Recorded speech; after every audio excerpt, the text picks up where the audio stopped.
silence my phone. Adam That's yes, sir. October the 4th. It's my birthday. You guys know what? Hey. Good evening. I'd like to call the meeting to order. If you'd stand and join me for the pledge. I pledge allegiance to the flag of the United States of America and to the republic for which it stands, one nation, under God, indivisible, with liberty and justice for all. Thank you.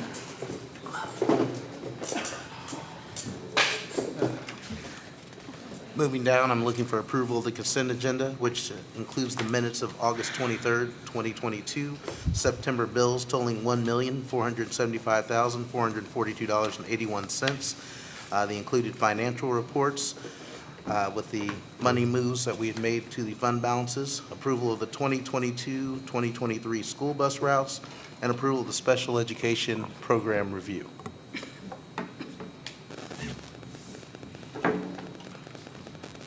If there are any questions about any of those, please bring those.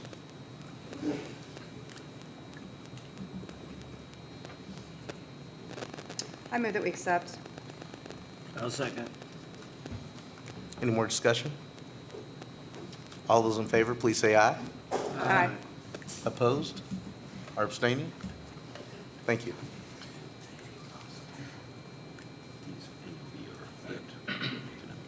Okay. I'm looking for adoption of the agenda, the remainder of the meeting. We will be flipping under 6. A and B will be flipped. We will have Insight Design Studio first and then Hollis and Miller Architects. And I believe there's no other additions or changes?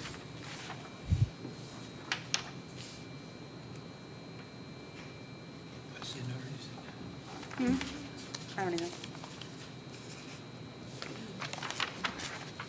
Move we adopt. Second. All those in favor, please say aye. Aye. Abstaining? Or nay? Thank you. Moving down to public comments. Do we have any this evening? I will pause for a few seconds.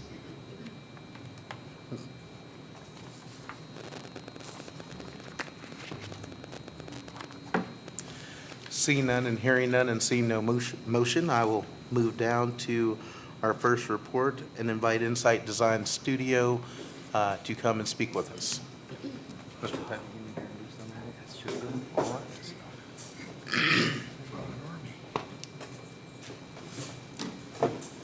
Microphone. No. Not used to microphones. That's okay. I'm Brian Foxworthy. I'm president, founder of Insight Design Studio. Founded the company back in 2001. So we're going on 21, 22 years of doing pre-K-12 education work primarily. Excited to be back in Marshall for this round of interviews. With me today, I've got Maggie Heck. She is our graphics coordinator. She will work closely with you guys to do any kind of bond graphics or any kind of mailers or anything that goes out there. Aaron Hardy, he's the director of educational planning for our firm. Patrick Smith, he heads up our Kansas City office, and when we start to implement projects, he would be the one heading that up. We took our presentation we did the other day and kind of sped it up a little bit. We've got about 30 minutes, so we want to try to get through it as quick as we can. I don't know if have you guys seen our submittal books? Did they get a copy of that? Probably not. It's okay. I was supposed to bring him tonight. Just a bunch of pretty pictures and stuff. You don't need to see all that, right? So, once again, pretty pictures, one thing. We work in some pretty big districts, but really where we got our start and where we continue to thrive is areas like this, smaller school districts. Carrollton, we did the same thing for them, long-range plan. We're implementing that now. I think we're in phase 4 of implementation at Carrollton. Odessa, we're in phase 2 of implementation, finished up their long-range plan. Knob Noster, we're just getting started on the design work, but we went through their whole master plan and actually got them $5 million from FEMA to help build their new project. So first thing we did when we were hired is we submitted an NOI to FEMA. It takes a little time to get those grants, but it came to fruition, so we get about $5 million to help them build that project. So we're local, we're in the area. We love the area, and we'd love to come back. So big numbers here, which are great and all that, but if you we did one long-range plan that had 21,000 students. If you take out that long-range plan, our average is about 2,500 students for our long-range plans, which is right about where you guys are. I'm going to turn it over to Patrick. Yeah, I'm not going to go through person by person on this, but I do want to, highlight here, this is the team that will be working on the job. Everybody you see here, Aaron and I get together and talk about the staffing on these projects. We look towards the timing from the beginning all the way through potentially construction of all these projects. Who would be anybody working on those? We want, when we come through and do facility assessments, Aaron will talk about that a little bit later, we want the people that are boots on the ground to also be the ones working on the drawings or any projects later, so there's just that intimate knowledge of your buildings as well. And another key person, he couldn't make it, but Jeff Kallenbach is our education data specialist. You'll see some cool things that he does for us later on. Nobody else has him. He works on a software that we put together that really brings these long-range plans together. Aaron will discuss that more in depth later. But this is not a marketing team. We're the ones working on your projects. Brian mentioned Aaron and I, how we'll kind of tag team these. We are both always involved at all times, but Aaron will take the lead more during the long-range planning portion of the project. And then once specific projects are established, and those might go into documentation or design, my team and I would start to take the lead on that as well. So that's kind of how we operate, but we're always involved at all times to make sure there's no kind of copy of a copy and losing information. So one project I do want to mention specifically, because it's so similar to what you guys are doing here, is our Perry County School District down in southeast Missouri. I know it's not close, but it's really similar on what they tried to do. We were hired to do their long-range plan 2016. We were hired to do the long-range plan. They hadn't passed any kind of tax initiative since the 70s, and they were proud of it. I mean, they would come out in droves to fail bond issues. They would show up at 60-some% rate to fail bond issues on a non-presidential election, which is unheard of. So they were proud of the fact that they were at $3.20, pretty similar to where you guys are at, and they wanted to keep it that way. But we came in with our process over a year's time, meeting with the community, engaging them, engaging the students, engaging the teachers, and come up with a plan that made a lot of sense. We went for a 30-cent tax increase and passed it at 72%. So now we're in year 7 of this plan. New primary school, renovate the elementary, we're building a new middle now. Next phase, we'll have to go back to the voters. We've earned that trust, new high school. Their facilities were dilapidated, they were worn down, they just didn't have the funds to do anything with them. So now they're in really great shape for the next 50, 70 years. Pretty cool success story.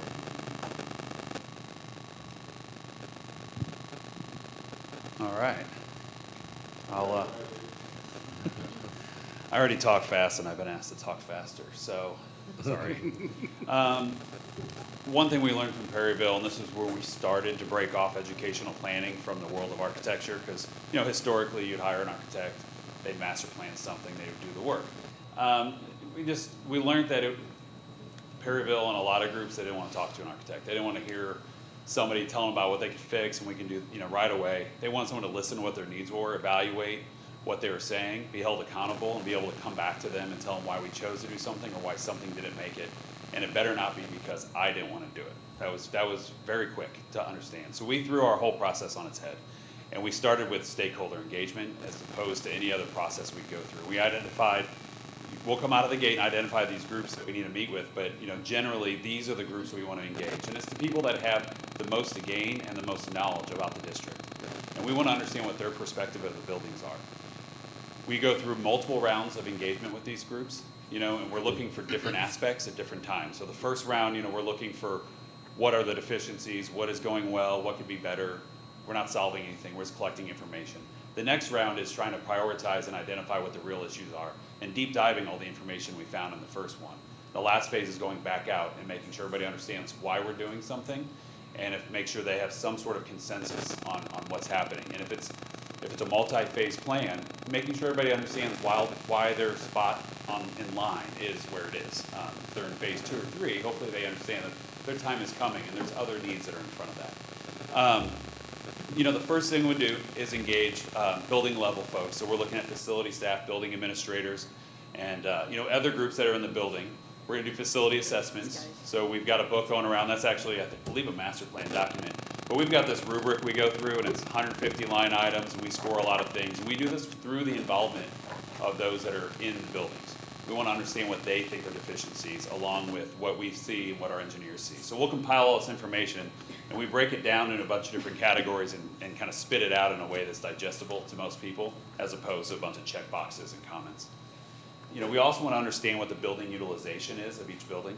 So we'll go through and identify what the capacity is of each building. So we could go through and we can count rooms and we can say this is how many kids go in each room. Or we can go through and apply a square foot count to the whole building and try to deduce that way. These are all ways that have been done historically. But we break down and use an equation that has multiple layers and multiple levers that allow us to kind of push and pull them to customize it to your facilities.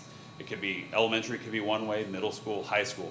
But that allows us to create a specialized educational capacity for your buildings based on the programming that you desire, based on the student loads that you would like in each classroom, how much you want a building to be utilized, and how much a classroom needs to be utilized. And we can fine tune that for each space within the building.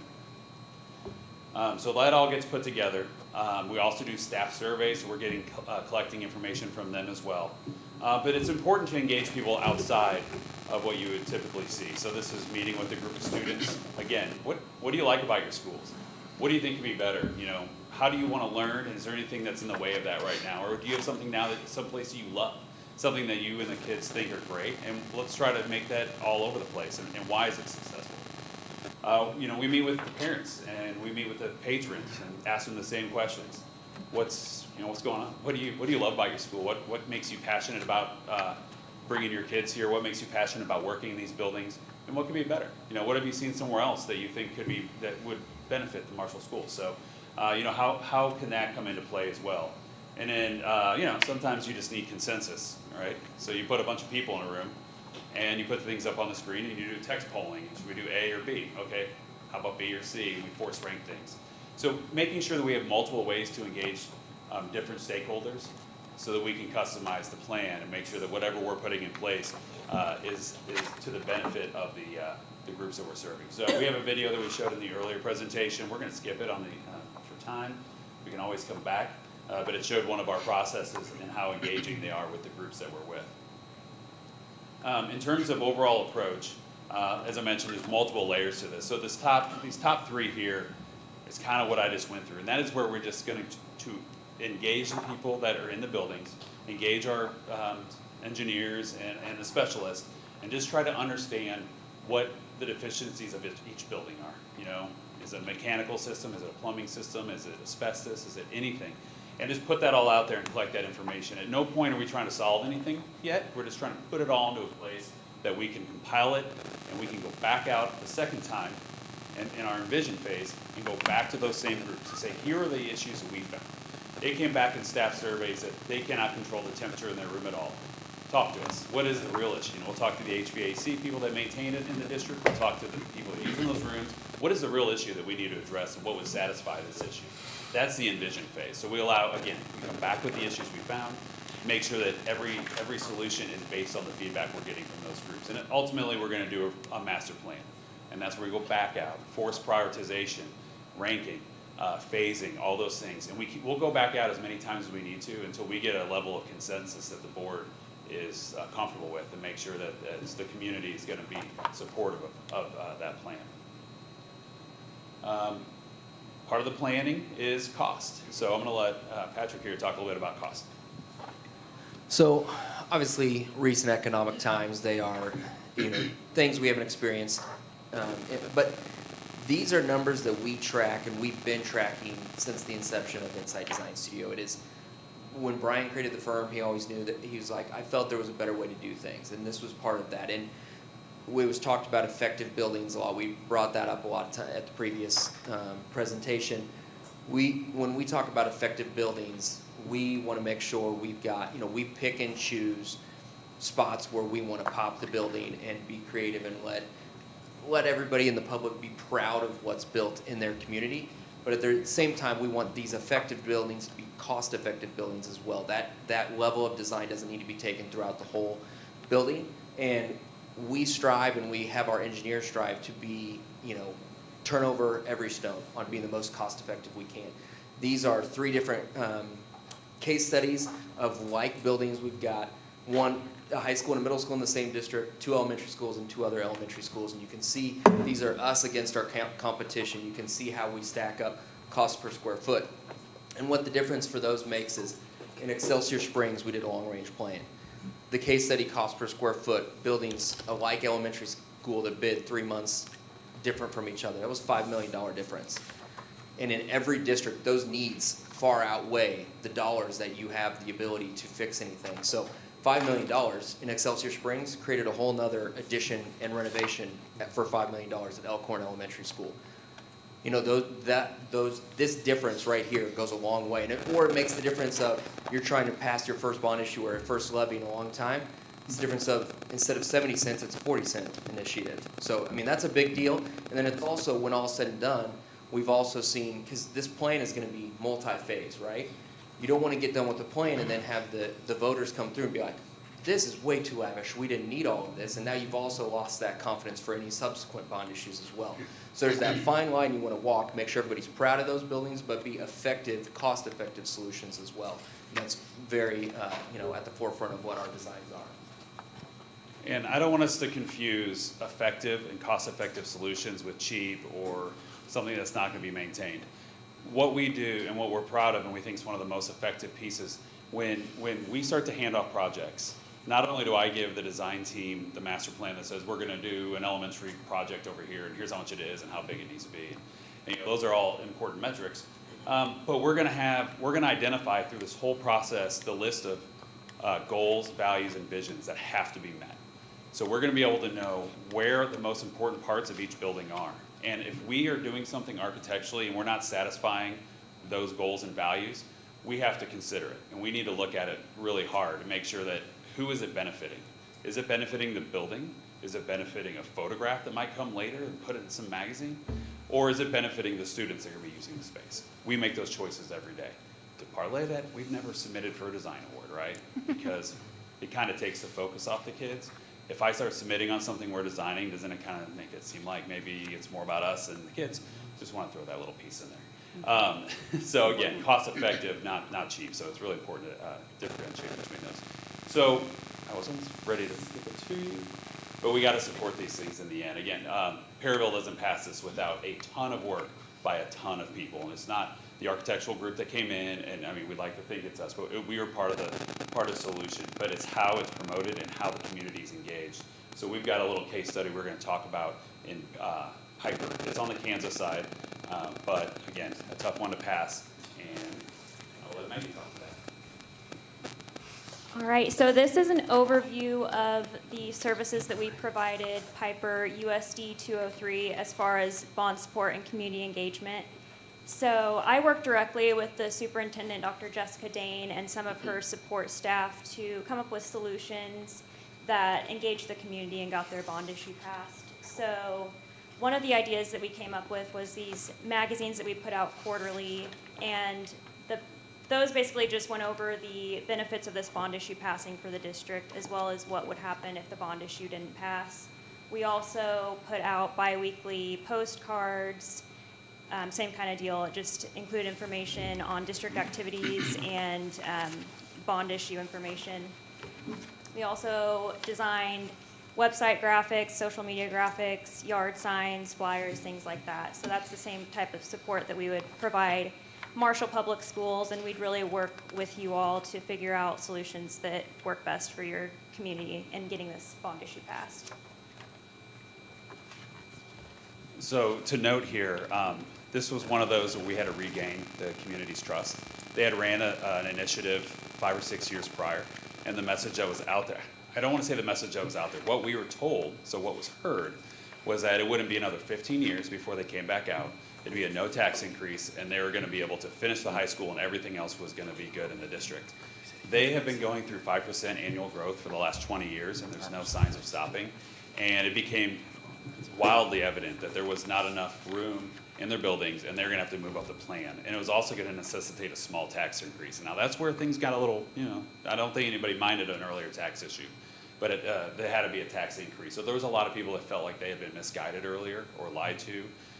So there was a lot of informational campaigning that had to go on to be spread out to the community, and it passed really well. And in the end, people understood. But it took this type of marketing, I guess, of the bond program to make sure people understood where their money was really going, what the needs were, and why it had to be done faster. So overall schedule, no one's gonna be able to read this, but I broke it down. Again, here's our 3 phases that we talked about going through. What's really important is these first 2 can happen really quick. I mean, this is the kind of thing, we're hired tonight, we start tomorrow, we're here by Christmas delivering the facility assessments and probably a list of major needs that need to be addressed. If we're gonna make sure that we have complete buy-in and that it's the right plan for the community, that's the next phase. And that's pretty much all of spring semester. Could you put something on the ballot in April of next year? Sure. But it's gonna be up to you how deep we wanna go into stakeholder engagement. You know, that's what Perryville chose, take an entire year. They actually took it where we paused over the summer, did a lot of board retreats and kind of looking at what needed to be done, and then came back in the fall with a full plan and really promoted it then and set it up for April the following year. So it can be flexible, it can be as short or as long as the process needs to be. We can hit either schedule. So to wrap things up, we got out of our presentation here in the interview and spent a few minutes in a program that we call Sightline. Patrick mentioned earlier, Jeff Kallenbach developed a software for us. We didn't necessarily ask him to. He saw all of our books were passing around. He's like, this is terrible. These books, they're so static. You're like, what do you do with them? Like, well, we give them to people. He's like, what do they do with them? Because all this information is out of date. The enrollment changed the next year. The projections were different. You replaced that roof earlier than you thought. This book is so static. And he's kind of a nerd. And he went back and developed. This is being streamed, so he could actually be watching. Jeff's a great guy. So he went back and came back with this platform, and he created a dashboard for us. And he takes all this information, and he does a bunch of stuff back here, and it shows up here, and you can just click it. And I can go in, and I can click on a building, and it'll bring up the facility scores, and I can click on that facility score, and I can see pictures and comments, and why is it scoring the way it is. I can click on staff surveys. I can break down, what did the teachers say in this building? What did the admin say in this building? What did the community say in this building? And I can see how they break down, and I can customize how I'm looking at everything. We do enrollment projections, demographics, all kinds of crazy stuff that sometimes we get into, sometimes we don't. We can do bus routes and travel times and things like that. But the idea is that it's live. It's just always updated. It's perpetually updated. Every time you get new enrollment, 3rd Wednesday of September, you send it to Desi, send it to us. We'll update it on here. We'll update the demographics, move it on. We can check this thing constantly to see if our plan is still in place. And if we lay out a plan, and we track projects down to $10, I don't care. Whatever you need to subtract in the plan, we'll do it. Currently, we're tracking when some district needs to buy cars right now, things like that. Anything that needs to go into a capital plan, and it keeps it there, and it's got one of those lines, you are here.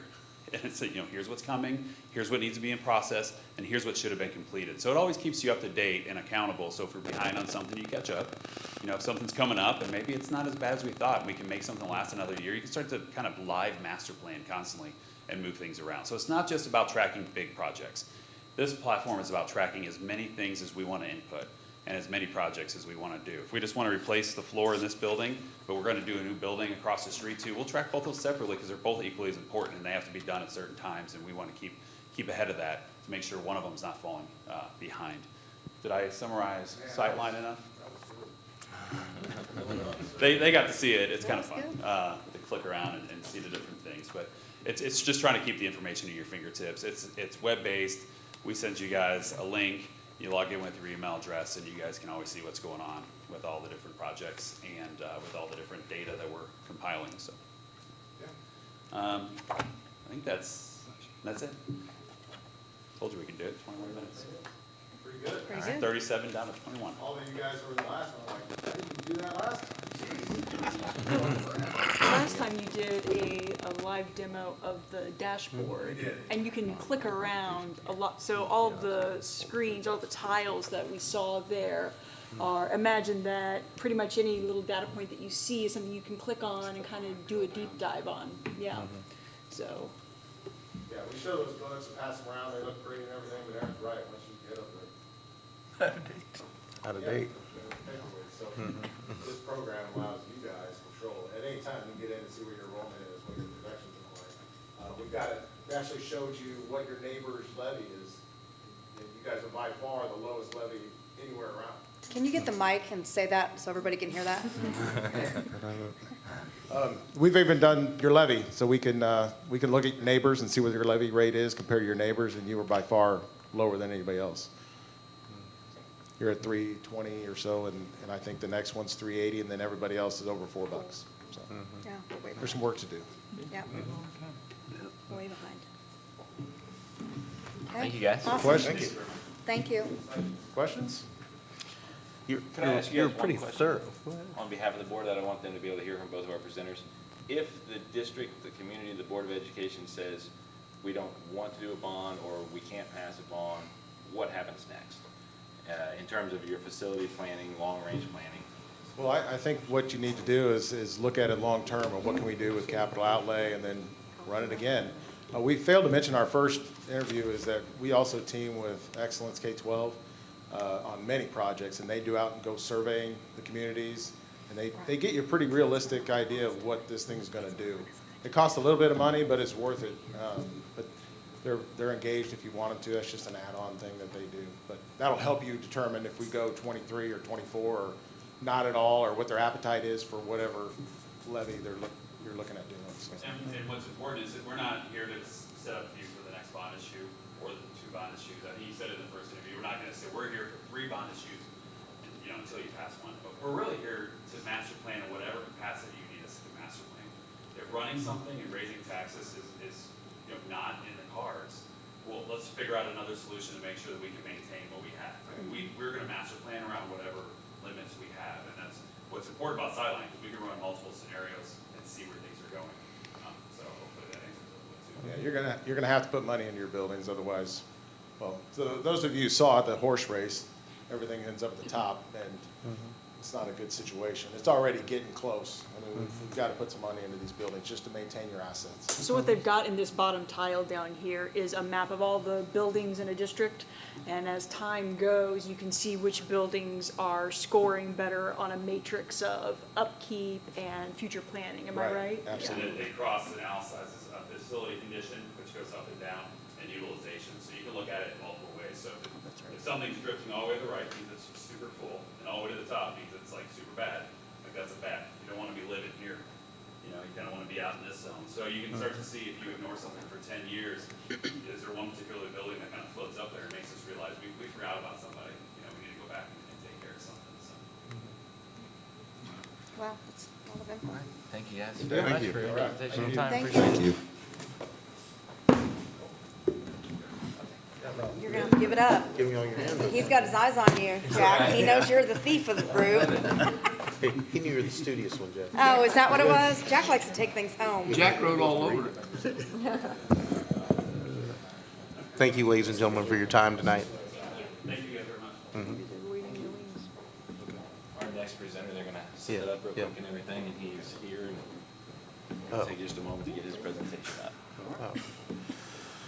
For those of you looking from afar, streaming us in tonight, we're going to be waiting just a few minutes while they set up for Hollis Miller Architects and switch over the slideshow for their presentation. So we're going to take a brief break and then get back with you. Thank you.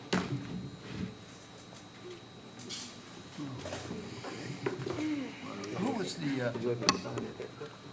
architect on this building? Don't forget you're still on recording. Yeah, it's okay.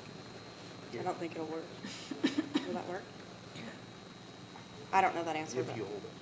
Of this building? Yeah. Oh my God, they were ever saying this. What was her name? Okay. Ittner. I'll ask later on Ittner. that question about that. Ittner, and it's on that plaque when we walk out. It was something that was said You're earlier. going this way. You're talking about who did the prior project, Harry? Yeah. That was Ittner, and they did tour the facilities. They did not choose to be in the process of going forward with the presentation. But don't they have an obligation on something?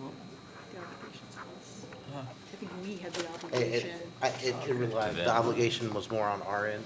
Okay. Yes. I wasn't sure. I And remember. if they choose not to be You're right. part of the I process, remember we then had a that is their choice. conversation about it, and at one point in time, and I wasn't quite clear on that. I believe it was something tied to one more project. Yeah, one I more believe. project.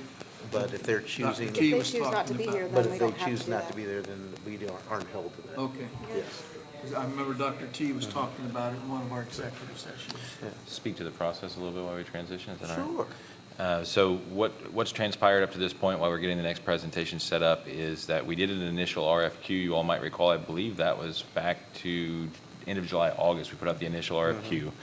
Didn't get a lot of interest the way the first one was stated, so we did a second one, and we had 6 people come to our facility, 6 organizations, 6 businesses or firms, if you will.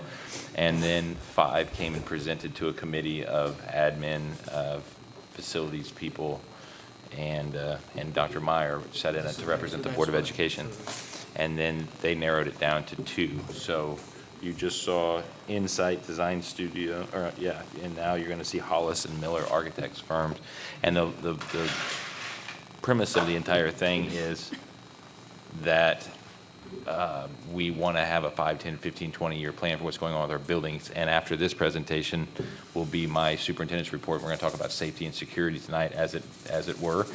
And you'll, I think, start to see where the need to discuss these things for safety and security, for facility integrity, et cetera, is pretty important for the district to have expert opinions as opposed to superintendent or principal opinions. We need people that do that for a living. So that said, I'm going to get them set up to go to the next presentation. Long-term facility planning is part of our CSIP, MSIP 6. Governance plan, yes, so. Those parts.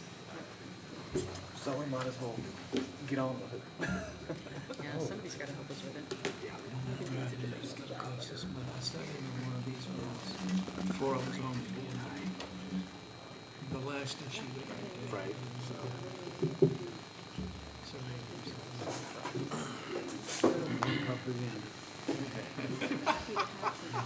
Jack. Hi there. Way to go, Jack.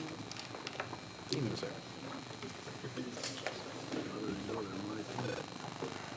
Thank you.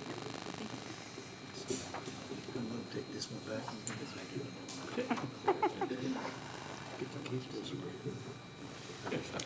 You're ready when you're ready, sir. Okay, we appreciate very much for having us here this evening, that we can talk a little bit about facility master planning and how Hollis and Miller works with our communities and helping provide those services so you can have successful buildings, successful education for your individual community. So our team, my name is John Brown. I'm a senior partner with Hollis and Miller Architects. I've been at Hollis and Miller for over 30 years. And all we do at Hollis and Miller, 100% of our team is education. And so if you work at Hollis and Miller, either you're working on a public K-12 project or a higher education project, and right now we have probably 85% of our work is in public K-12 education. So that is our team. With me tonight is Matt and Ryan. They're part of our team. Jennifer will be a client leader. She's actually doing not the same. She's making a presentation tonight on a long-range plan for another district for a project that she's doing. So she's right in the middle of this process that we're finishing up. So she's not here tonight making that, but she'll be part of that team. We also have Brian Hill and Brian Clark with civil engineers and mechanical engineers. So with Hollis and Miller, like anyone, you get a dedicated team. So you get a dedicated team of about 7 or 8 people. That 7 or 8 people are on a studio of 18 that have support of 18 folks, whether it's graphic designers, structural engineers, interior architects, and architects. And then further that, we have a firm size of just a little over 100. It says 118. We're a couple short of that right now. So we have resources that if anyone needs some other information, we have other information. We have 2 researchers in our office, 2 architects that are also researchers in education. One's a doctor of in education, the other one has her master's in education. And so they help us and help the teams with educational research all throughout the project. So as we even go through a long-range plan, and then when we go into actual projects, they help bridge our team with the educational experts, with the architect experts. So that's kind of who we are. We are more than architects, more than architecture. And I love this slide because passion led us here. And for me, my passion is working with school districts. And I have a passion that all children, doesn't matter where they're at, rural, suburban, urban core, I work with all those districts. all children should have the opportunity to have quality education, quality public education. That's a cornerstone of who we are in our country, and I really believe that's strong. And so I love doing this part of architecture. And design and stuff is fun, but for me, doing long-range planning and working with the communities and getting the communities excited is what excites me. And so, as I said, we are more than architects, and we basically call it, we said we design the future. The future is the children of our country. They are the future, and so we are designing with them, we are designing for them, and we are part of that. And so kind of some key things it's really about shaping and working with the community. A community strength is in its education foundation. That's what brings businesses to town. Economic success to town is the foundation of your education system. And so it's really important for us as an architect to be a part of that and help with that success. We've been in Kansas City since 1950. So we have been around a while. We are the longest architectural only firm in Kansas City, Missouri area. And so our foundations are here and we're here to stay. And as I mentioned, we're due 100% education. The other thing you might see is because we're due only education, we have to make sure that our clients are like what we do and continue working with us. Over 85% of our work is repeat work. And so once we build a relationship, we keep a relationship. We have relationships that are continuous going all the way back to 1970, continuous relationships, because we believe that's what the foundation for what we do. And if we don't have a good relationship, superintendents, board members, people move around and people talk, and so people hear things. And so we want to make sure that everyone is excited and happy about the work that we do. Just looking, your neighbors, we work around, we work all around you right now. We're working in, currently we're in Moberly right now, working on modifying our third long-range plan that has led to bond issues. Richmond, we finished assessments there. We can hopefully get ready to start a new early childhood center there. They're starting to look at that on their next bond, at their bond issue. Matt's currently working in Santa Fe with me and in Sedalia, and he'll maybe talk about that. There's some similarities on what we're doing there. We're a little bit ahead, and I'm actually going to be in Lamont tomorrow. 365 kids, one building. We're assessing that, and they're going to have maybe $1 million to spend, and so we're going to try to help them figure out what their needs are tomorrow as we go through that. So I have clients from 30,000 students to 300 students, so quite a range to be able to understand what a big school district brings it to the district and what small districts can bring. So that's kind of how I work and some of the people around you that were working with us. So we have something we call co-creation. It's a little bit different than collaborating, and we call it, but it's really a fundamental foundation of who we are at Hollis and Miller. So we are design experts. We are educational design experts, but we're not education experts. I do actually have two kind of education experts now on our team, but we really feel it's important that we work with the educators. So we're asking the educators, the staff, the administration, the leadership, teachers, and getting their input at the same time as we're providing our input as design experts. And so we collaborate and we work together, and we call that co-creation. And there's no most satisfying thing is when we finish a project, whether it's long-range plan or we open a building or do an addition or renovation, that someone on the team from the school district said, that was my idea. Back when we were meeting, I said that and you incorporated that into the design, because that's that co-creation part where two people work together. And so when you do co-creation, you're building trust all the way along the line. You're getting feedback on different things, so we understand that we're on the same page. We start to have group idea formations, and so we all understand how we're going to go forward.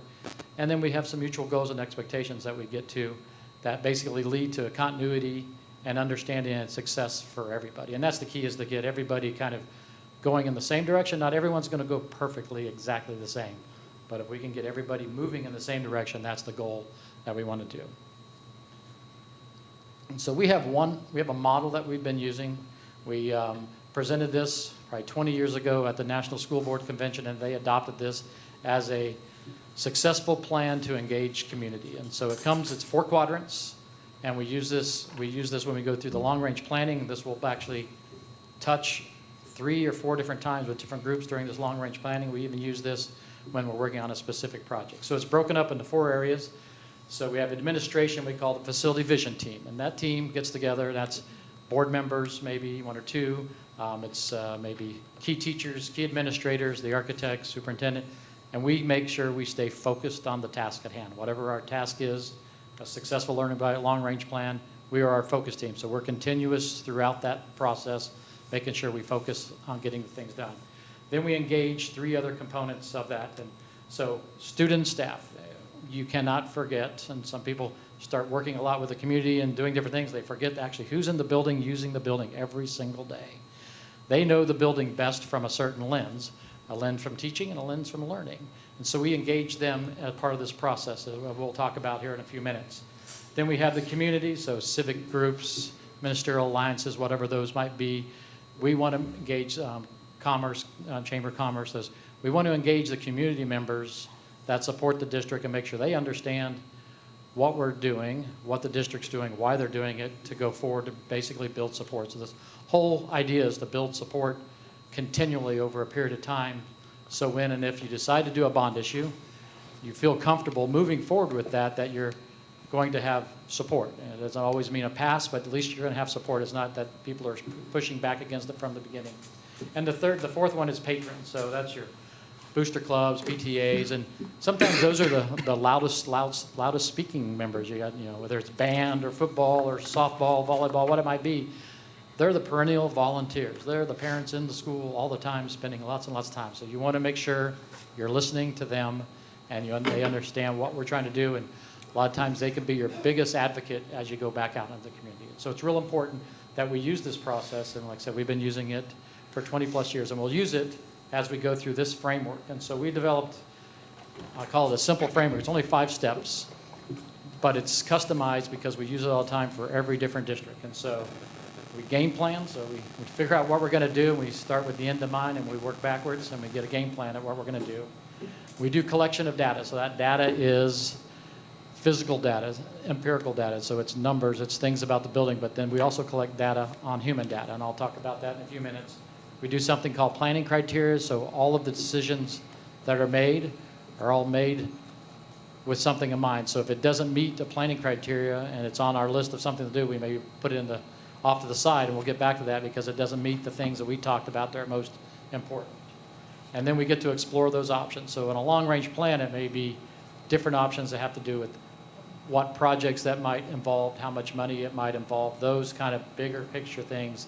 And what we do is have the community and the board and everyone decide what, as a group, is the best project of a bond issue moving forward. Okay, 7 or 8 things over here, 5 or 6 things over here. These are more expensive than these, but in the end, it totals out whatever your amount of money is. So we look and we explore all those different options. So in the end, the Board of Education can make a final decision. And so with the community, the board, and the administration, we try to be able to pick a best plan. What's the best plan? What's the best 10-year, 12-year, 15-year plan? We share that plan, you vote on that plan, and then that becomes your roadmap as you move forward. So as board members change, you still have a roadmap that allows you to not to proactively have things done and do things and not be reactively going back and deciding what do we need to do. Well, there's 3 new board members. Going through all that process, this helps a school district move forward with ideas. It also helps build trust with the community because there may be something on the list that doesn't get done on the first round. But if it's on that list and the community members see that and maybe the second round it gets done, it starts to build trust that what you said you're going to do, you follow through and you do it. And so those are the 5 plans to go through. So what does success look like? And so when we do this game plan, like I said, we're going to start from the start. We're going to put the end in mind, and we're going to figure out what we're going to do. We're going to get our team members together, talk about communication. We're going to create some goals. And then the key thing, I think, here in Marshall, and just from talking with the assistant superintendent and Caleb and things, is we're going to identify a community engagement strategy. We really believe that's going to be the cornerstone of success. I understand that it hasn't been as successful over the, 50 some odd years, in the mid-70s, of getting a bond issue succinctly designed on what you want as a board member for your students. And so we're going to go back and engage and come up with an idea so we can understand what that means. And so I put together a schedule, and this is obviously just a proposed schedule, and I talked about it before, but the idea is, and it's hard to read, so we're going to game plan here as we get into Thanksgiving and Christmas. We get all our game planning together when people are busy and not thinking about this, and we'll start working on our assessments going into every facility. So we're going to go in here and we're going to look at materials, we're going to look at HVAC, we're going to look at lighting, we're going to look at structure, We're going to do that at every single facility you have, and we'll start that here, maybe in November. In the next 4 or 5 weeks, we would get started on that, and we'll go through the wintertime and early spring. But the key point is I built in 3 months to basically kind of rebuild community trust and support. And so I really think it's important to go back and understand and ask the questions, why? What did the district, why were things not the way you wanted it to be with certain projects, certain bond issues? And really get to understand that as best as you can before you then proactively move forward and you kind of leave that behind. Let's understand what the sense of that was on whatever reason, for whatever. At least you know what it is, and allows you then to build and move forward. So once you move forward with that, those steps, 3, 4, 5 that we talked about, would happen over the course of next year, and then it would set you up perfectly to go into a potential bond issue, if you want to, in April of '24. So you do your bond planning from basically January to April. April's a good time for bond issues. I mean, you can push it to earlier if you had to into November, but when you have big elections in November, sometimes they're not as successful with school districts. A lot of times April's a good bond issue time. So that's a proposed schedule. We can talk about that more later on, but that's how I feel you're going to build the most trust with your community, get them to feel like they've been listened to, they're engaged in the process, they're part of the team that makes a decision on what's good for Marshall's kids.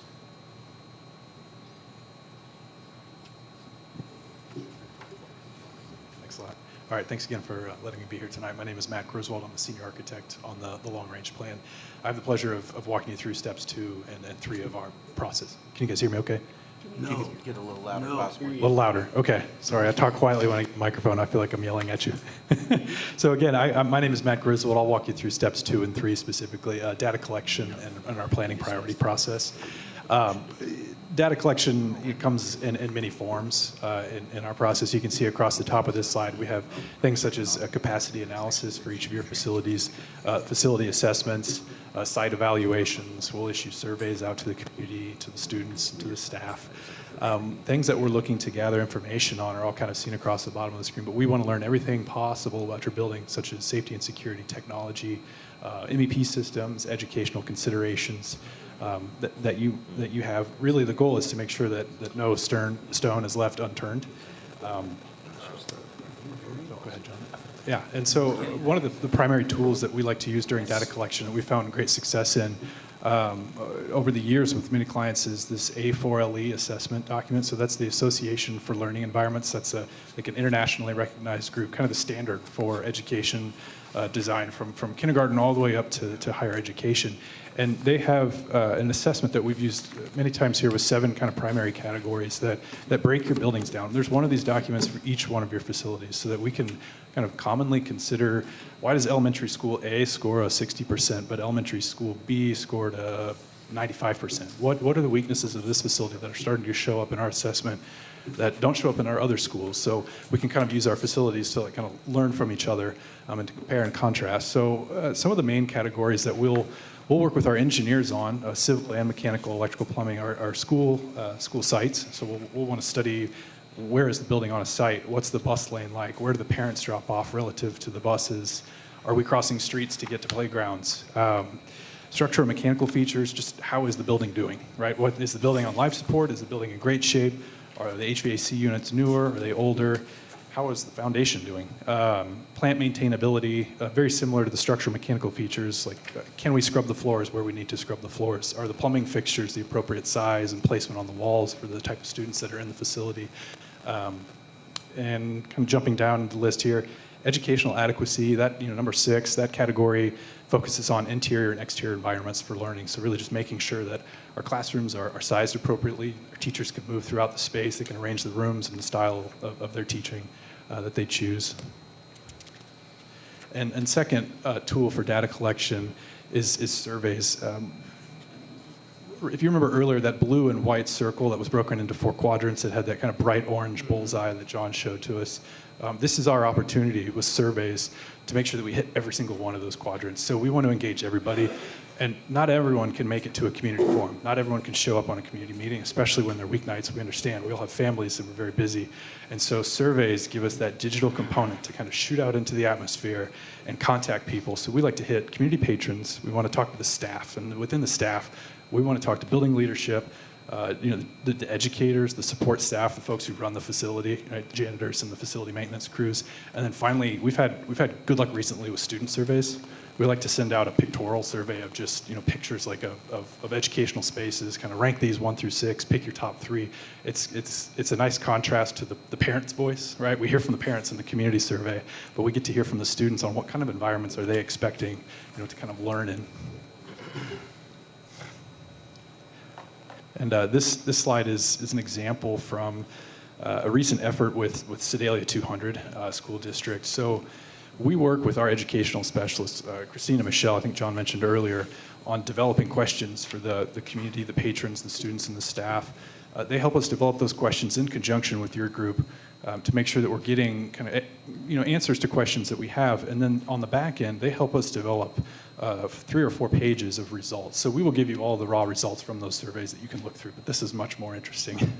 They'll develop charts and tables and graphs. They'll pull quotes from some of the student surveys, from some of the parent surveys, and they'll set up kind of interesting ways to digest the percentages and a lot of the information that come back from the survey results.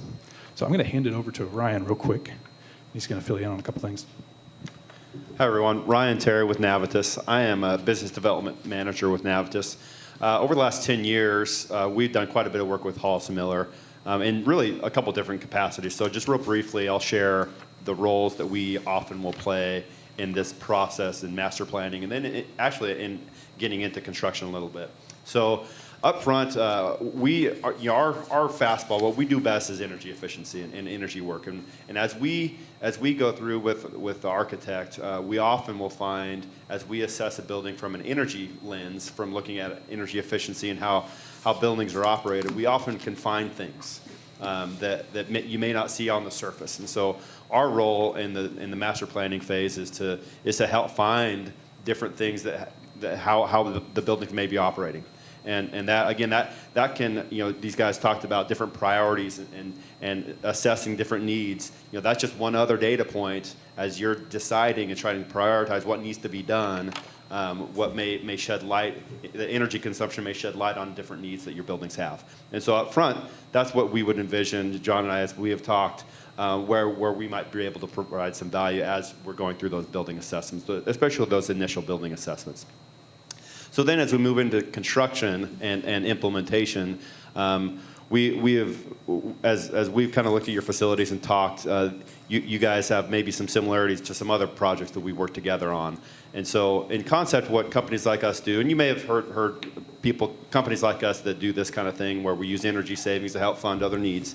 But just to recap that, in concept, what companies like us can do in the state of Missouri is use energy savings, operational savings, and capital savings to help fund other needs in your district. And so whether you use energy savings or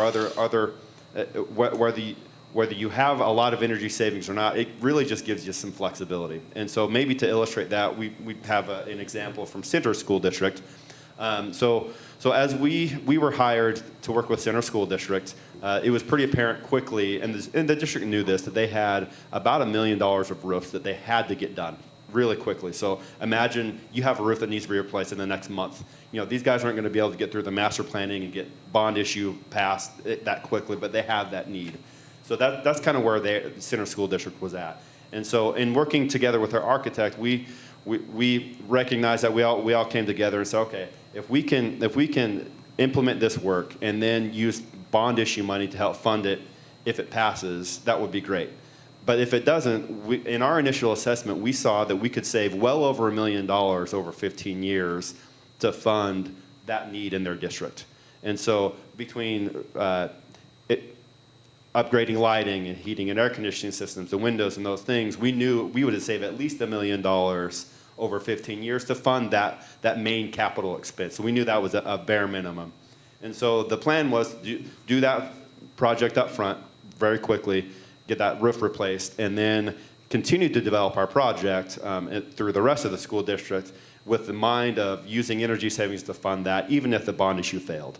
And so thankfully, the bond issue did pass, and so they were able to give even more financial flexibility and then use some of their bond funds to pay off that first initial phase and then do some other additional upgrades. But in concept, that's what you have. They're just options, right? So whether you use that or not, that can be of value to you.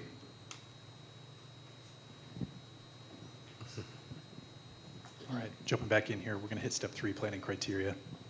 Can everyone hear me okay? There we go. Eat the microphone.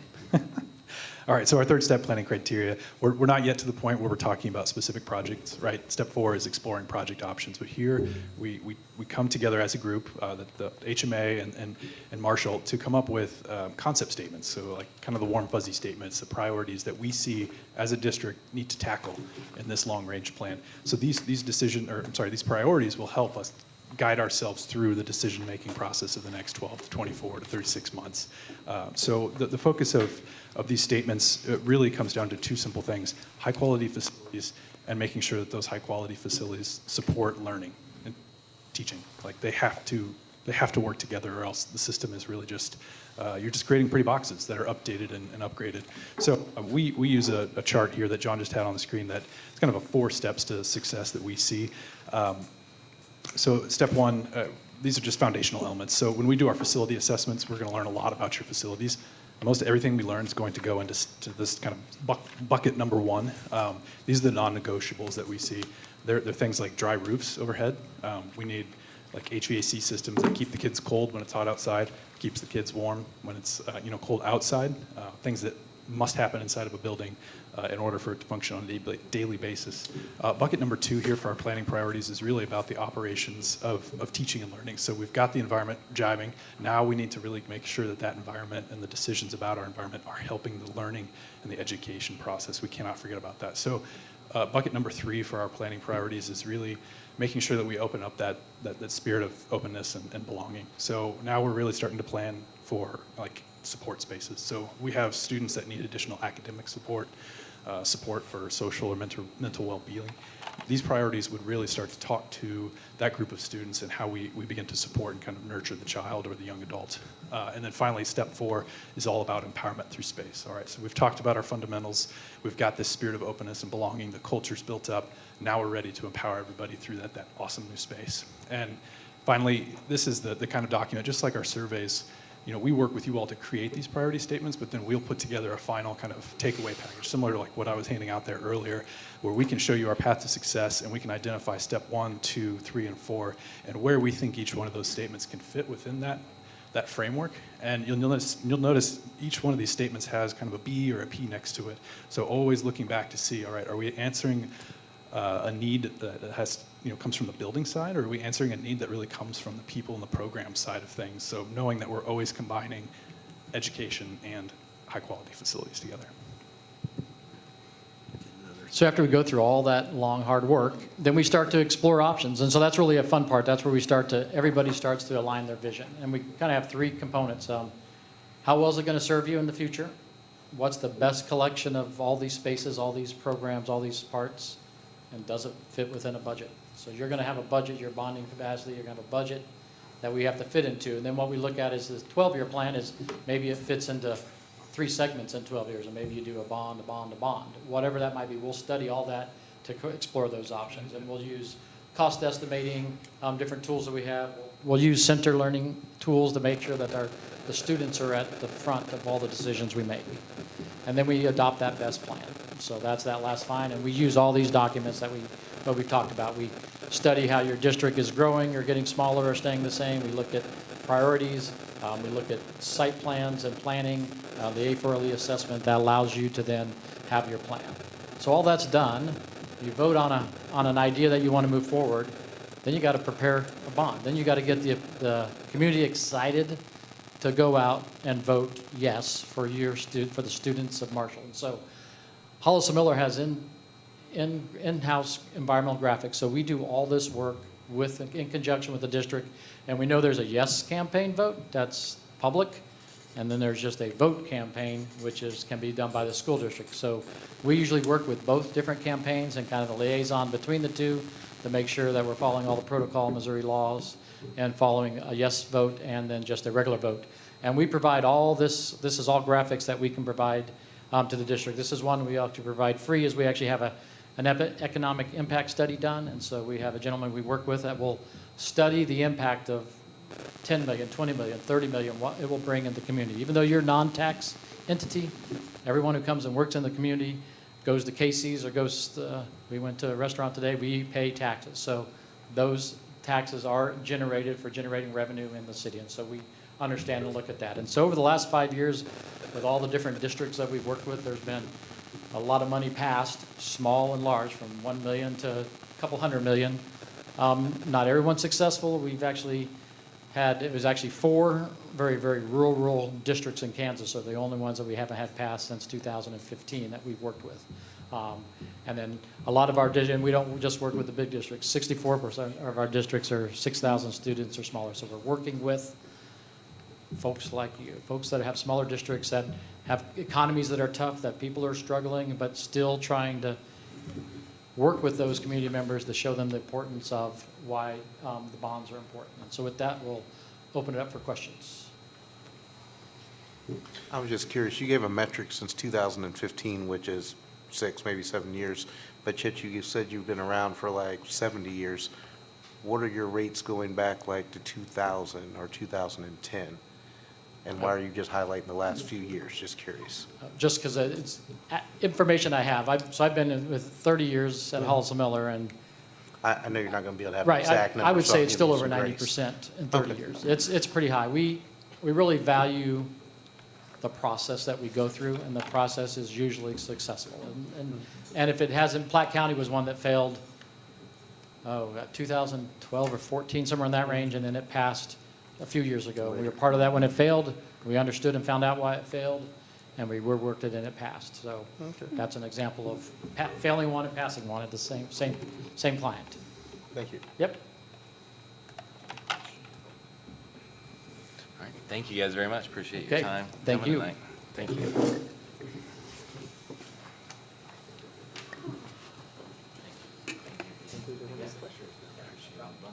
I like the first group.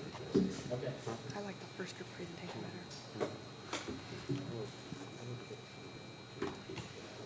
I think that'll come now that we've had a chance to talk about it.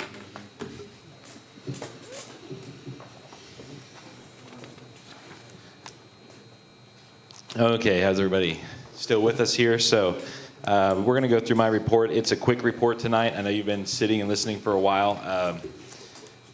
I'm going to go a little bit out of order. I want to talk to you about what we just left off with for kind of a transition. Let me look at something real quick.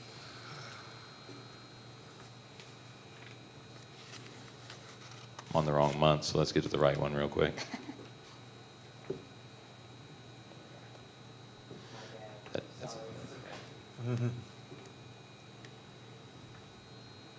So I'm going to start with our long-range facilities plans and a little bit more explanation of what you heard for presentations here tonight. So obviously you know that Hollis and Miller, who just presented, Insight Design, who started us out, want to talk about the why we're doing this again.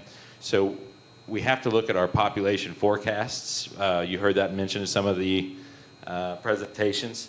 There's been an ebb and flow to our student population, but as you make long-range facility plans, there are experts out there who can look at what's going on with the populations in Marshall, Missouri. What are forecasted populations in the future? Are we declining, stagnant, growing? And a lot of economic developers will tell you you're either growing or you're dying, shrinking. We have seen an ebb and flow in Marshall, but I think that's a huge feature to bring in expert opinions on this first and foremost. As I look at enrollment in our sports conference right now, districts in our area that we're playing ball games against, we're seeing a decline of between 80 and 100 students this year. Marshall's right in that same ballpark. Is that an anomaly? Is that a result of COVID-19? Is it a culture and climate issue? Or is it something that we need to anticipate for the next 10, 15 years because it has implications? That's one of the many whys. We need to look at these buildings. We have one having a birthday right now. Beaker's turning 100 years old. That puts us up to 400-year-old buildings. So we need to look at those. When I say envelopes, I'm saying how efficient are they or aren't they? How many of them have full kitchen staffs, et cetera, HVAC, windows, roofs, and how many of them need replacement and things of that nature. Those have budgetary implications. Once we know all that with certainty, then you as a Board of Education will be armed with information to make long-term decisions for future needs. Safety and security is something I want to go back to in just a second. I'm going to jump to WIN. We need a company that go to work right now. I think both of the companies you heard tonight can do that. And they will cost money. Each of them come with a price tag for their services. But I really think that they give us a tool to reach our goals with certainty. It's as opposed to us just taking a stab in the dark at what we think is the best way to go forward and look at things. And I'm going to talk about safety and security again. We have concerns in regard to safety and security. I'm going to tell you what I think they are, but it's not my area of expertise. If we don't have experts tell us what we need to be concerned about, and there's a great example to share with you I got from an expert when I get to that. But I think where we are right now, next step, last thing, is creating a clearer look at where we are and where we need to go. If we need a bond, that came up a lot tonight, and I know that may or may not surprise some of our folks who are listening, but do we need a bond? Do we need a levy? Is that something that's even realistic for Marshall? Maybe it isn't. We need to know that with certainty, and if we don't want to, again, go at that kind of half-cocked. This is a way to show our staff and our students the why we need it if we need it, and why we don't if we don't. We need to really be well-informed on why we're pursuing additional funding versus not. I will tell you, in 2025, your current levy will expire, and you'll go back to the state minimum assessment, which means we have 3 years to figure out something. You can't have less students, less taxes, and lots of buildings and continue to afford everything you want. It's going to be, it's time to plan for the future without question. And we need to be transparent and open and go through that process. I think bringing in experts to help is great. And the plan doesn't hinge entirely on a bond or a levy. If there is no ability or willingness to do that, we still have to make plans for the future of the students and community of Marshall Public Schools. So we get that out of both of those. So I started with that because it seemed relevant. Now that said, if you don't have any questions, we'll transition to other things if that sounds okay. I'm going to go fast because you haven't got to stretch yet. Slow me down if you want me to slow down. First 100 days, I hit my first 100 days as your superintendent and you as my Board of Education and the community that I'm serving. That day is coming quickly. I'm a little early to present this to you, but I'm really proud to tell you it's thanks to a lot of great leadership, great teachers, good and supportive Board of Education, and good administration that everything except for 2 items which conclude at the next board meeting, and the work is done, but I didn't think you wanted any more reports tonight. We've gotten there, and that most certainly is not a party of one accomplishment. That is a group effort that I'm really proud of all of us for. So I'll go really quickly through them. Many of them we started in right away, but the board retreat and governance plan, everybody's probably sick of hearing governance plan, which is a great thing because it's driving what we do. We're reflecting on it constantly. We have it. We know that. You did the board retreat that made that possible. We are tied to the MSIP 6 requirements, which we're on phase 1 with the state to be reviewed. I was in Warrensburg last week learning about that process. I feel really good about the governance plan we have being well correlated to the new initiatives, and I feel like we're a couple steps ahead of that, which is nice since we're the first of 2 or 3 years of that implementation. We're lucky enough to be one of the first ones to go through it, and we have our ducks in a row. Our governance plan intervals of progress monitoring and reporting to the Board of Education. You will see in old business starting this month, every month, that we are reflecting on our governance plan because we are. Our risk assessment audit is being presented to you this evening in closed session. That is just a start of how we go through this. This is one that is a closed session item because of the delicacy of some of the information that will be conveyed to you. And there will be open session things to follow in regard to our governance plan goals. And the culture, I really think that we've been saying this in a lot of places. Is it best for kids? Is it best for the district? Is it best for the community? I hope and feel that we have started that culture to stop and pause and think about what we're doing, why we're doing it, etc. We adopted board meeting norms last month. Public statements were prepared in July. The exit interviews, thanks to Grace Durham, she has gotten this legwork done. It is created and ready to disseminate as people leave the district now to collect why did they leave. And you can't find a more honest employee than one who says they're leaving to tell you why. And for us to be able to reflect on that in the spring is in place.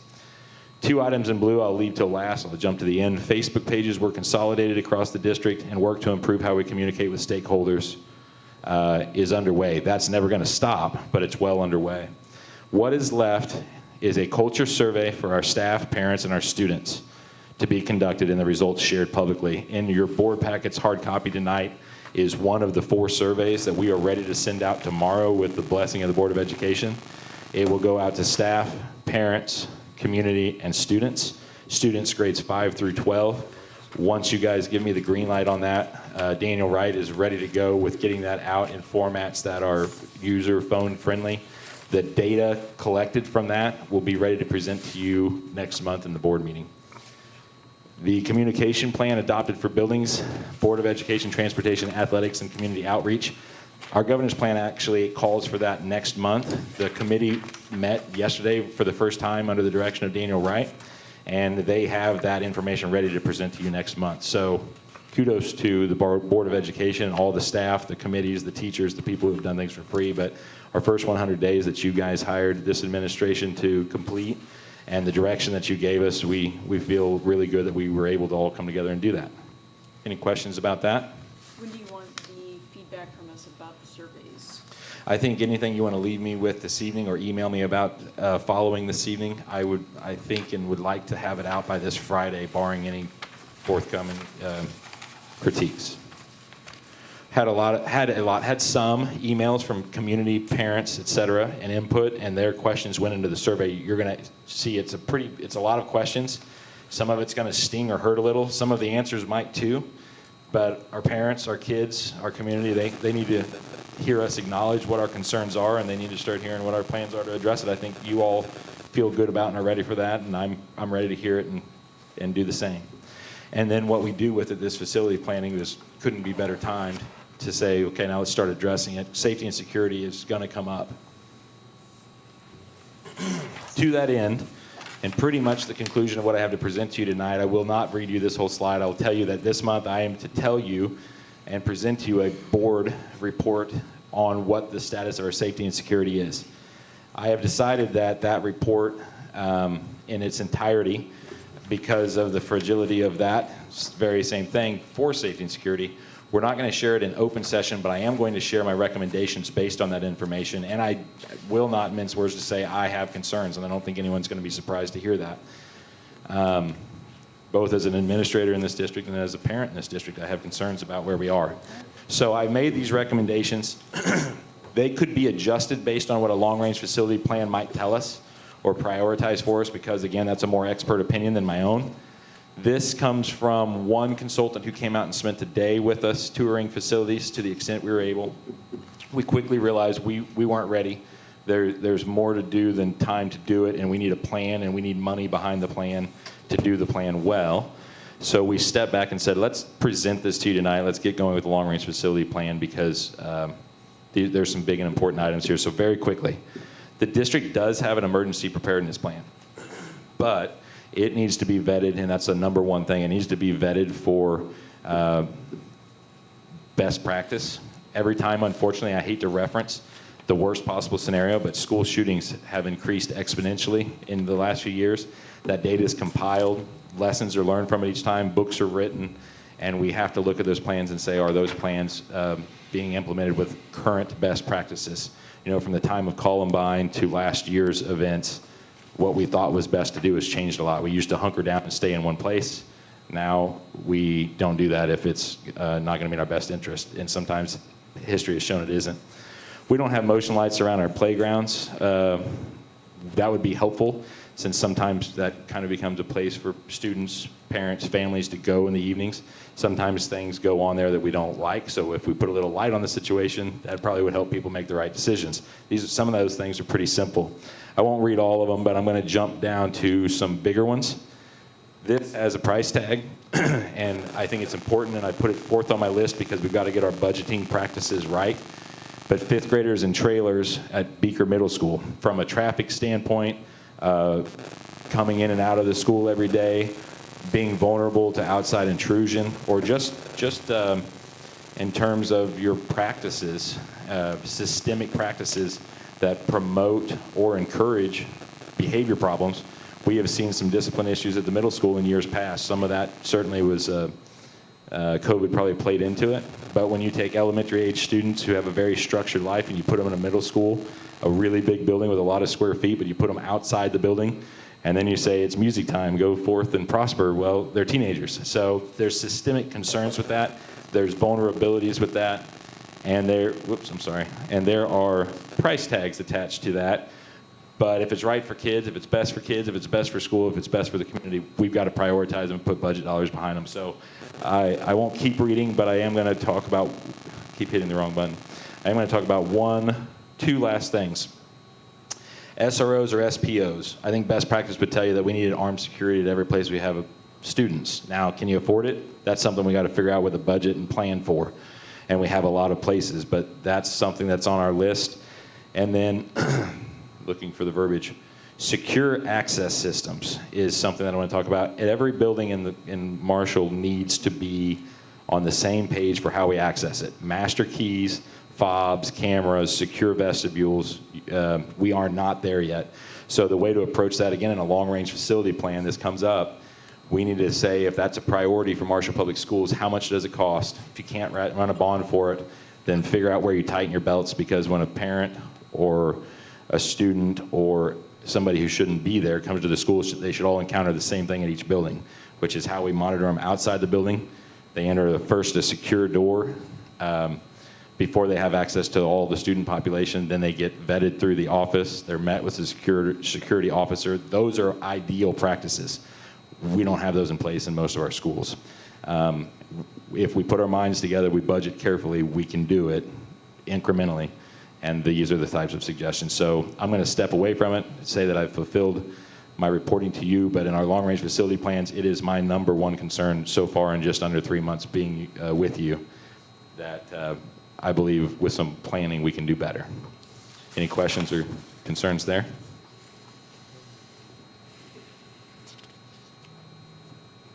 And I've already talked to this.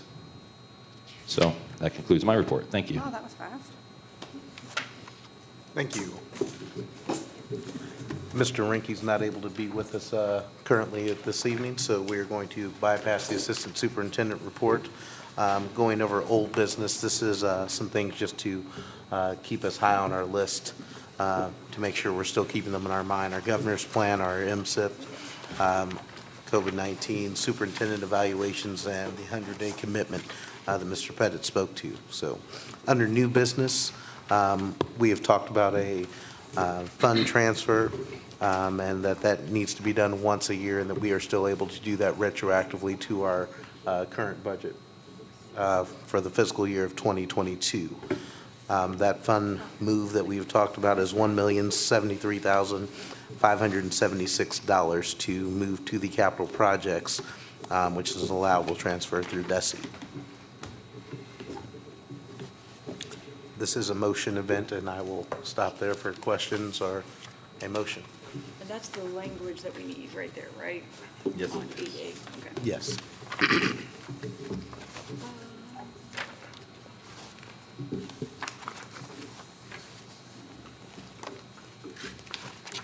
So what we see on this one, on the general budget summary, so the top is what we were originally told, and the bottom is what you are finding since you've been here in your first 100 days, is that correct? So, yes, more or less, if I can speak to that a little bit. So on the top version there, you're looking at where things were projected to close out the fiscal year of '22, which goes back to, typically you close that fiscal year June. So I would have come in July 1 to that fiscal year being closed. One main thing I'd say for your observance is it looked like and was projected a 26% reserve. As we've been going through and preparing some of these final expenditure reports for the state of Missouri regarding the ESSER dollars, there have been some things we decided to take precautions, recode, and change to ensure that those funds are secured and that we can close that fiscal year for good. And you'll notice on the very bottom center of the second bar graph, once we transfer these funds, you're going to probably experience more like a 23% reserve, because we want to make sure that we close out ESSER and that they don't come back and say that we misappropriated accidentally or otherwise some of those funds.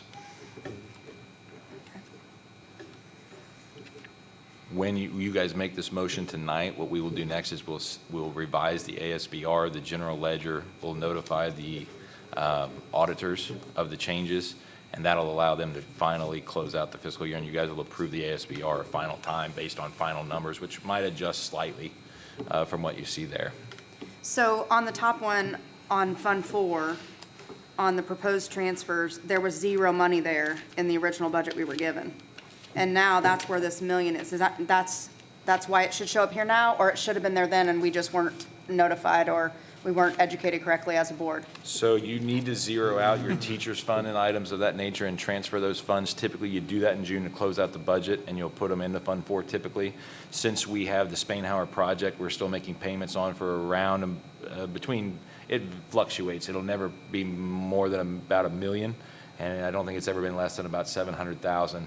That needs to be paid out of Fund 4, so ideally that would be done typically in June, but we're doing it now to make sure it's finished and that we'll be able to make those payments out of Fund 4 as we should. All right. So I move we transfer from general fund the $1,073,576 to the capital projects fund. Do I need to say the rest of this? No, I don't think. Okay, good.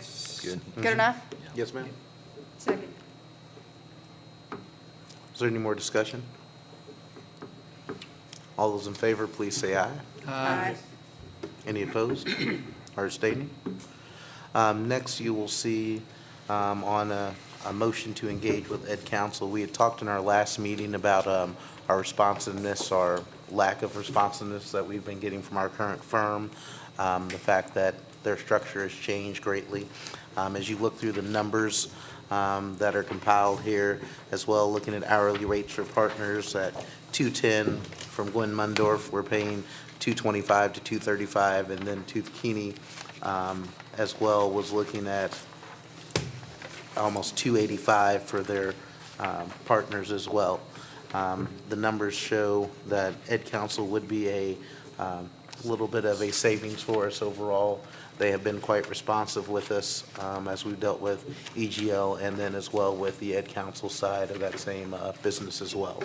So I like the idea that they have someone in our county too. So there's somebody right here that can be in-house working with our admins immediately, which is, that's something we haven't had, for sure. Agreed.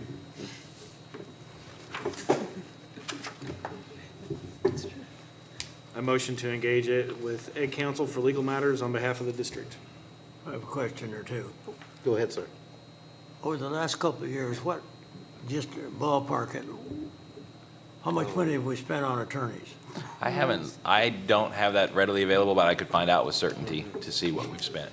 Some It's going to attorneys, vary It is based on a admin. larger number. I'll let you know that we've engaged more last year and the year before than we did the few years before that.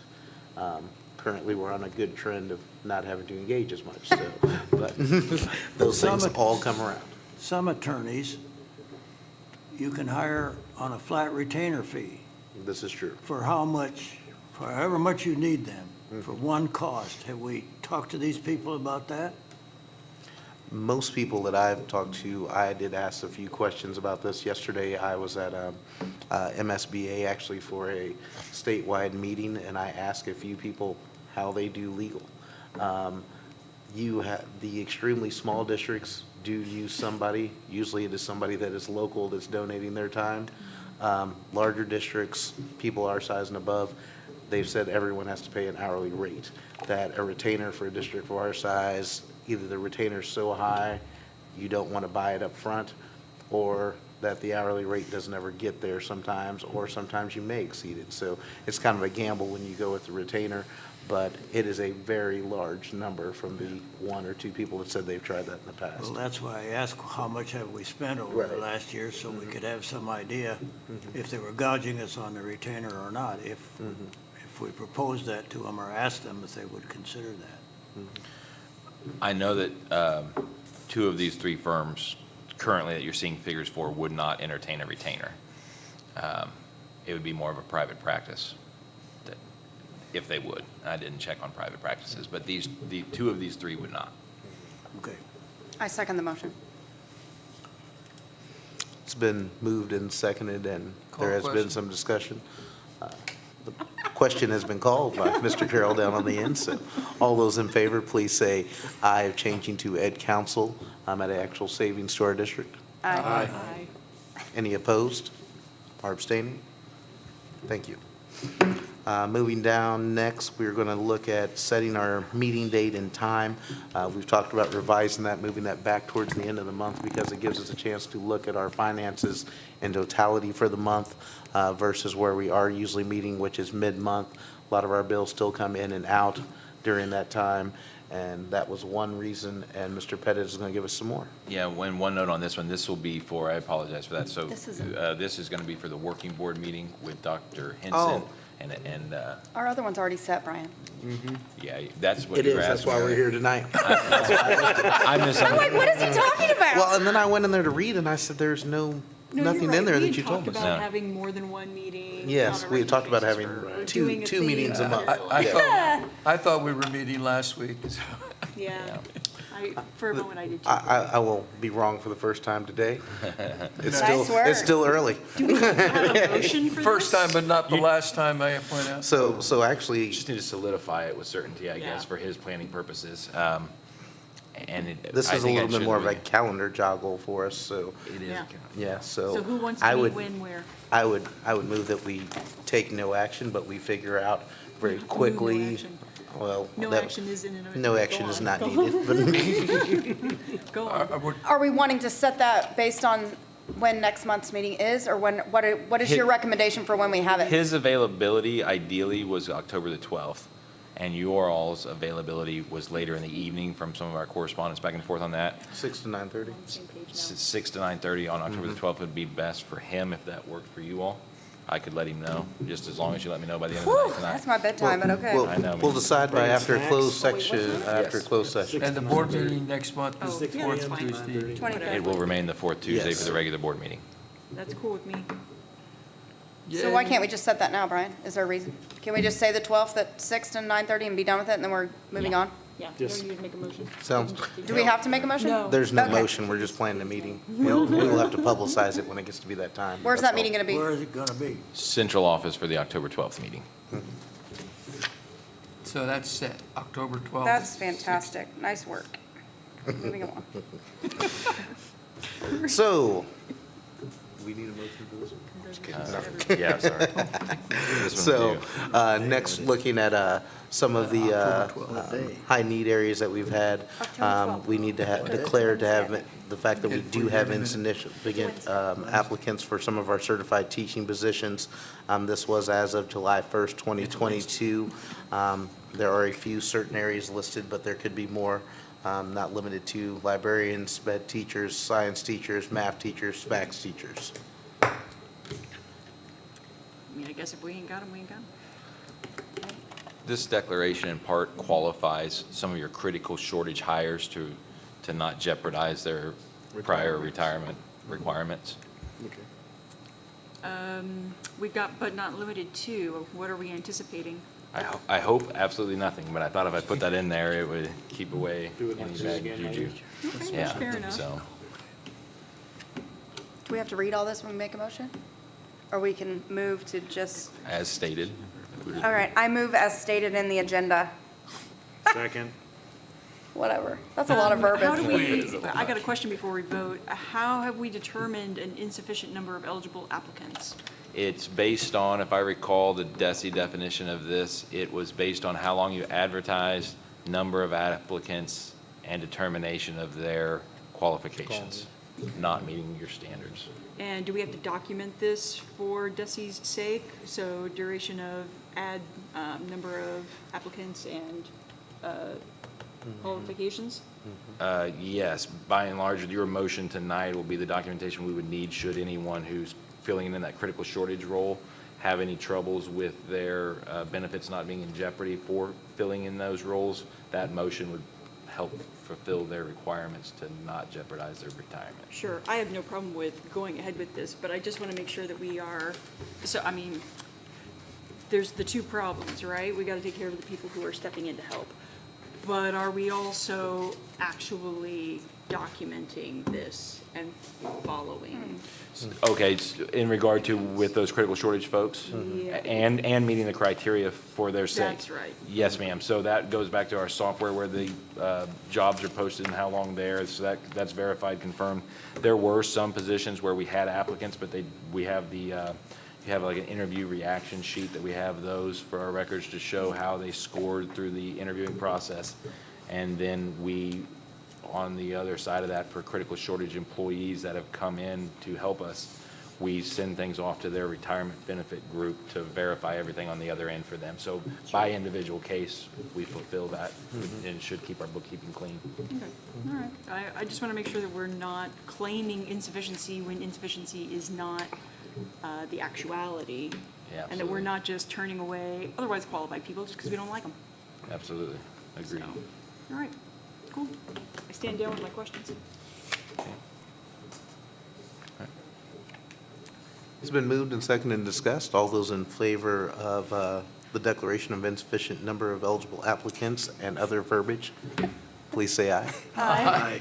Any opposed or abstaining? We do appreciate our teachers that are coming back to help with us in their critical shortage, the 550 teachers. I've spoken to a couple of them, and they are more than excited about being able to come back. He said, you should reach out to more, one of them told me, you should reach out to more teachers and tell them how good this gig is. I said, you should call your colleagues and tell them how good this gig is. Because I can tell you all you want, but you're living it and experiencing it and you're reaping some of those benefits. So reach out to some of your colleagues that are still back in district and find out if you'd like to come back. We still have room at the end, always, it seems, so. Next, there was, speaking of a first reading of looking at recording our meetings and our open forum policy as well, and so there'll be more to come with that as well. So along the lines of the recording our meetings in open forum policy, since this is a first reading, can I bring a comment about it? Sure. Okay, great. So one of the problems that we, I think we're kind of trying to remediate with the previous revision to this policy regarding public participation in board meetings was the confusion about, okay, so wait, so here I play the role of a community member trying to speak to the board. Hey, what's up with this? I gotta contact the board secretary 5 days ahead of time to just bring a comment. And we had shortened that down to 2 days, but in reading this, in the proposed revision, it's back to the 5 days. I understand now why. I'm wondering if it would behoove us to have some sort of clarification, unless I've read it 1,000 times and it's just, and it's there, but I'm not seeing it. I wonder if it behooves us to have some sort of clarification that agenda items means agenda items, things people want on the agenda, but not necessarily a public comment. So as a community member, I could stand up during the open public comment time and take my 3 minutes and then sit back down. But if I really want you guys to discuss cinnamon toast, then I need to contact Linda 5 days ahead of time and say, cinnamon toast, it goes on the agenda, right? I think that's a really good interpretation of that, so in the policy, and there's a hard copy in the folders that were given to you guys tonight, but there is your current policy and there is a proposed policy. But on the second page of that is a public comment section, and you're exactly right. The public comment section has some different language on it, and that has to do with just kind of protecting liabilities. But if a parent or a community stakeholder wants, yeah, absolutely, anything on the agenda, 5 days, if you guys think about it, you guys have had your agenda since last Friday. So, we need that many days to have documents prepared, because that's, what do we have now, 4, so that's right at 5 days. But we used to have people in the community all the time say like, what, I can't talk at this meeting because 5 days ahead of time? And I understand the confusion. Yes. I was confused about it when I first encountered the policy.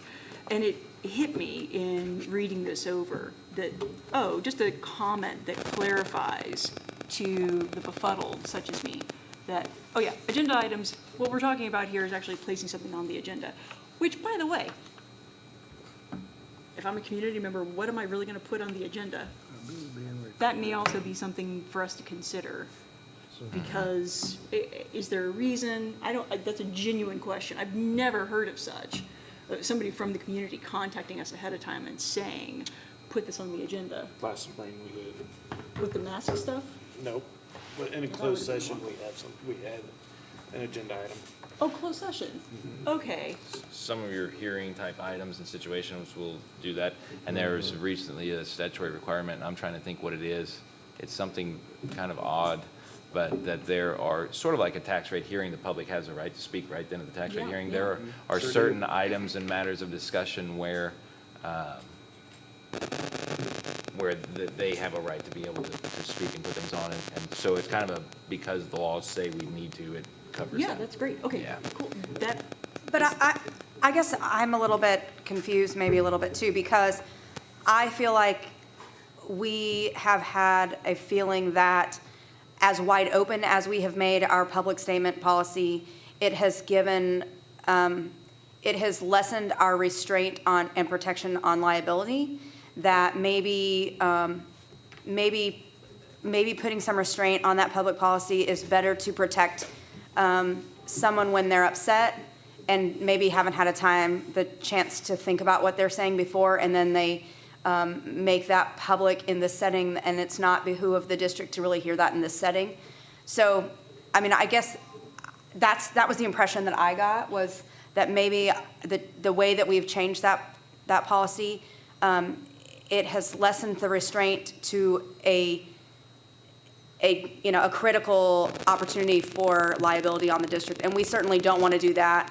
I'm a huge proponent of someone having a voice, but I'm also, we need to do it in the right way at the right time. And so while I didn't agree with that policy prior to sitting here, and there were some things that I wanted to speak out about, at the next board meeting, whenever that was. I think that what we've done has maybe lessened the restraint on our public, but it has also made it detrimental to our district. And sitting here, my job is to definitely protect the district. Yeah, sure. And I get that. My only thought is, I'm fine with the 5 days. I'm fine with most of these changes. I don't have any issue with. I just am wondering if we need to have some sort of clarification about agenda items is this, and talking during the public comment section means this. I think that I can have some clarifications for the next one, and I would be open to you guys' critiques of that proposed language. And then I'm sorry. Oh, I'm sorry, go ahead. I was just gonna say, our original intent was to get more interaction, to increase our transparency, and that's what we all wanted to do. As we did that, this actually was the same thing that we had tied up when we came with the first policy, of that same exact criteria of that, how we were using that same wording about agenda items and other things that we kind of stumbled over, so. Right. Yeah, it made it look like we're talking about apples and apples when it turns out it's apples and oranges, right? Like the agenda items are a different kind of animal, and what we were trying to do was open up public comments. That time when people can come forward and speak their mind. And yeah, we do need barriers around that for everybody's sake and safety. But I didn't really think about agenda items, not the same thing as the public comments. So, dear public, you're not being forestalled by 5 days before you can speak to us. I like the structure of this new, I'm pointing at my phone because this is where I've got the new version there. I like the structure of saying, hey, you can even show up that evening. Here's a card that you can hand to the board secretary to declare this is the topic I want to address, so that we do have some walls around to make sure you're not going to just be like Ellen was saying. You're not going to say something you're going to regret. We're not going to entertain something that might violate professional boundaries or sunshine law. Yeah, and that's exactly to Ellen's point. I wanted to just say real quick, so the public comment, and for the public to hear and know this too, in case they have questions or concerns between now and when you guys have a motion on this, having a pre-prepared statement really protects both parties, because there are certain things that if they would say it, they could get in some liability situations, or the district could get in liability situations. It does not in any way preclude them from an opportunity to air their grievances. It just helps them helps guide their words to not get into any legal liabilities. And I think that's in their best interests and the district's, but they absolutely would still have an opportunity to come and speak anytime. When I was a teacher, I don't know if I learned this from you, Harry, or not, but I had a 24-hour cool-off period. Oh, yeah. I hand you your grade back, don't In the hall. email me, don't talk to me about it for 24 hours, In the hall. right? Well, I for mean, that- that's easy to say when we sit at a table, but it's not easy to say when you talk about your kid Well, or what I- something that directly affects your child or your my spouse or. grade. Or your grade, yeah, I'd have. Or your grade. So I hope in this policy change that, I feel like every time we talk about public comment, it's a negative thing also. Like, I feel like if somebody's coming up to that podium to talk in public comment, we almost always feel like, and I haven't had an experience opposite, that they're coming to us with an issue. Or they're coming to us with something they want to hear because they're uncomfortable with a decision or a process and it would be nice to have public comment, a space where people could come, and especially if we're looking at long-term plans and things, where they could come and say, you know what, I was a part of that survey team, or I was a part of that open forum team, and I had a wonderful experience with this district doing this. Or my kid has been in this and this and this. I don't need a dog and pony show. But I would love it if public comment could also be a positive public comment, and it isn't just a place to air your dirty laundry. So I hope that as we revise this policy, people can feel that way with that also. May I ask, how long are the recordings maintained?